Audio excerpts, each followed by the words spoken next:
तो वहीं दूसरी तरफ शीतकालीन सत्र में वंदे मातरम पर राज्यसभा में चर्चा और राज्यसभा में गृह मंत्री अमित शाह ने कहा कि वंदे मातरम का आजादी की लड़ाई में योगदान रहा, आने वाली पीढ़ियों तक वंदे मातरम का योगदान पहुंचे। अंग्रेजों ने वंदे मातरम पर प्रतिबंध लगाए थे। भारत माता के प्रति समर्पण की भावना जरूरी है। वंदे मातरम ने सांस्कृतिक राष्ट्रवाद को जागृत किया। वंदे मातरम को बंगाल चुनाव से जोड़ना पूरी तरह गलत है। वंदे मातरम आजादी के संग्राम का नारा था। वंदे मातरम भारत के पुनर्जागरण का मंत्र है। वंदे मातरम ने देश की आत्मा को जागृत किया। ये देश सिर्फ जमीन का टुकड़ा नहीं है। अंग्रेज लोग 50वें पड़ाव पर वंदे मातरम को सीमित कर दिया गया। वहीं से तुष्टीकरण की शुरुआत हुई और वो तुष्टीकरण जाकर देश के विभाजन में मान्यवर मेरे जैसे कई लोगों का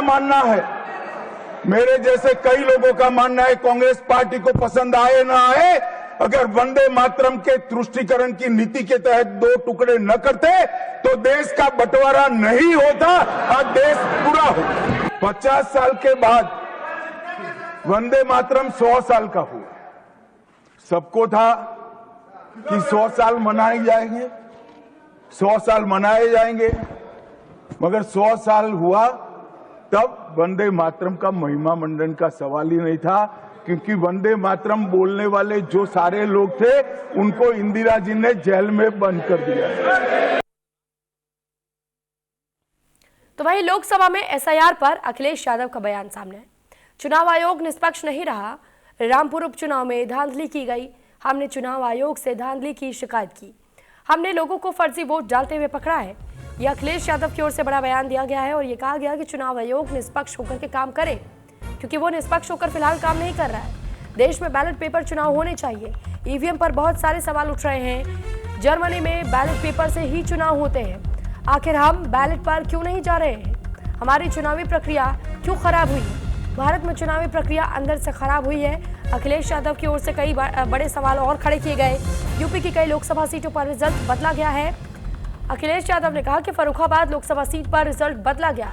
मैंने फर्रुखाबाद लोकसभा सीट पर चुनाव बहुत करीब से देखा था।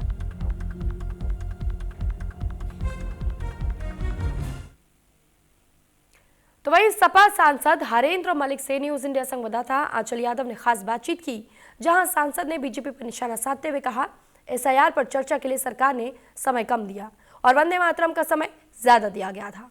आगे उन्होंने और क्या कुछ कहा, सुनवाते हैं। हमारे साथ बातचीत करने के लिए समाजवादी पार्टी के सांसद हरेंद्र मलिक साहब, लोकसभा में आज एसआईआर को लेकर चर्चा होने जा रही है। आप लोगों का इंतजार खत्म हुआ, आप लोग चर्चा की मांग कर रहे थे, लेकिन बीजेपी आरोप लगा रही है कि अब चर्चा कम से कम सार्थक रूप से करें, क्योंकि हर चीज़ में विरोध करना ठीक नहीं विपक्ष का।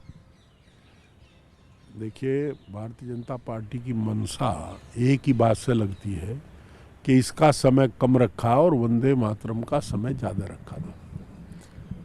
और चर्चा करना तो लाजमी है, चर्चा कराना तो सरकार का धर्म है, सरकार का दायित्व है। असेंबली पार्लियामेंट इसीलिए गठित हुई थी कि वहाँ बैठ कर के हिंदुस्तान के या स्टेट के कोने कोने से चुन कर के आए हुए जनप्रतिनिधि जनता की आवाज़ बन कर के अपनी बात रख सके। हम रखेंगे अपनी बात, बेबाकी से रखेंगे और पूरा अपोजिशन तो नहीं करोगे? नहीं, हम अब भी विरोध क्यों करेंगे? हम तो चाहते हैं कि चर्चा, हम तो जबरदस्ती चर्चा की बात कह रहे हैं। वही विपक्ष को वंदे मातरम से दिक्कत क्या है? राज्यसभा में चर्चा इसको लेकर हो रही है, तो आखिरकार दिक्कत क्या है उसमें? आपको गलत है, आपको किसी ने गलत बता दिया। आपकी मजबूरी है, चैनल मालिक कहते हैं आप ऐसे सवाल पूछ लेते हो। कहाँ दिक्कत है? विपक्ष ने खुल के चर्चा में हिस्सा लिया। ओवैसी साहब कह रहे हैं कि तो संविधान के खिलाफ है, जबरदस्ती थोपा जा रहा है। ओवैसी अकेले विपक्ष नहीं है, आप सभी विपक्ष के सम्मान्य सदस्य जो बोले हैं उनके भाषण उठा करके देख लीजिए, किसी ने आलोचना की क्या? रमाशंकर राजभर जी ने कहा है कि गोडसे की विचारधारा को आगे बढ़ाया जा रहा है। नहीं, गोडसे की विचारधारा को तो रोज बढ़ाया जा रहा है आगे, पर वो वंदे मातरम के परिप्रेक्ष्य में थोड़ा ही कहा। ये तो नहीं, इसमें नहीं कहा। देखिए, सुनिए, जो आज हो रहा है वो देश के स्वास्थ्य के लिए स्वास्थ्यवर्धक होना चाहिए, पर ऐसा नहीं है। और वंदे मातरम पर खुल कर के विचार दिए। हमारे राष्ट्रीय अध्यक्ष जी भी, आदरणीय अध्यक्ष जी बोले हैं, सभी बोले हैं, सभी पार्टियों के नेता बोले हैं, कोई दिक्कत नहीं, सबने अपनी बात कही, आप उसको देख लीजिए।